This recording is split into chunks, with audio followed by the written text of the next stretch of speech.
నమస్తే నేను Chandana welcome to great Andhra big story.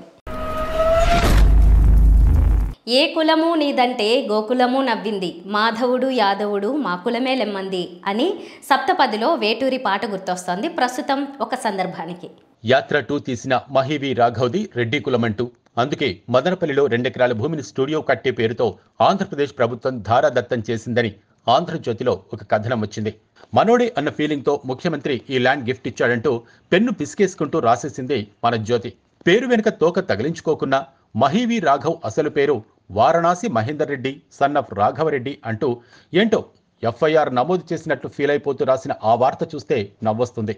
పేర్ల వెనుక తోకలొద్దని కొందరు తగిలించుకోకపోయినా అదే పనిగా ఆ తోక తగిలించి మరీ కులం పేరుతో రాతలు చూస్తే ఏమనాలి? మహీకి స్టూడియో నిమిత్తం ఇస్తున్న ఈ స్థలం విలువ అక్షరాల 2 కోట్ల రూపాయలు. అది కూడా ఫ్రీగా ఇవ్వటం లేదు, కనీస ధరకు కొనుక్కోవాలి.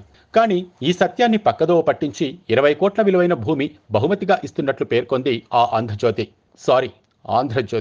అవును జ్యోతి, గురివిందగింజ సామెత చెప్పినట్టు అసలు చంద్రబాబు హయాంలో జరిగిన భూ పందేరాలు లోకానికి తెలియదా ఏంటి? హైదరాబాద్లో తెదేపా ఆఫీసు పైకెక్కి చుట్టూ చూస్తే అన్నీ ఒక కులానికి కట్టబెట్టిన భూములే కదా. అంత ప్రైమ్ లొకేషన్లో ఎన్టీఆర్ భవన్కి ఆనుకుని ప్రసాద్ ల్యాబ్, అది ఎన్నెకరాలు, అది ఏ కులం వారిది? దానికి ఎదురుగా స్టూడియో కోసం ఇచ్చిన స్థలంలో పెద్ద కమర్షియల్ కాంప్లెక్స్, సినిమా హాళ్లు కట్టుకున్న కె రాఘవేంద్రరావు. ఇది బాబుగారి పంపకం కాదా?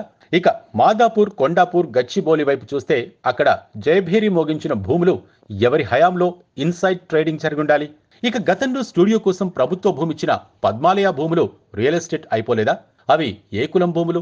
దగ్గుబాటి కుటుంబానికి నానక్రామ్గూడ స్టూడియో కేటాయింపు చేసిందెవరు? బాబుగారు కాదా? ఆ స్థలంలో ఇప్పుడు కమర్షియల్ యాక్టివిటీ ఎలా ఉంది? ఇవన్నీ కాదు, అసలు సిసులు కుంభస్థలం రామోజీ ఫిల్మ్ సిటీ.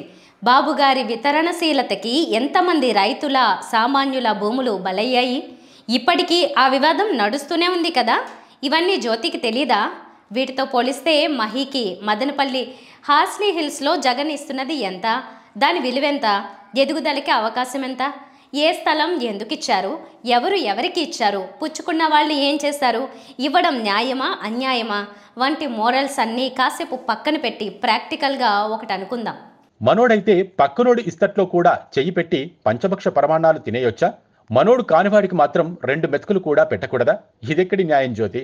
కాసేపు హైదరాబాద్ విషయం కులంగోల పక్కన పెట్టి ఇది మదనపల్లి టాపిక్ అనుకుని రాయలసీమ విషయానికి వద్దాం. చంద్రబాబు రాయలసీమ వ్యక్తి.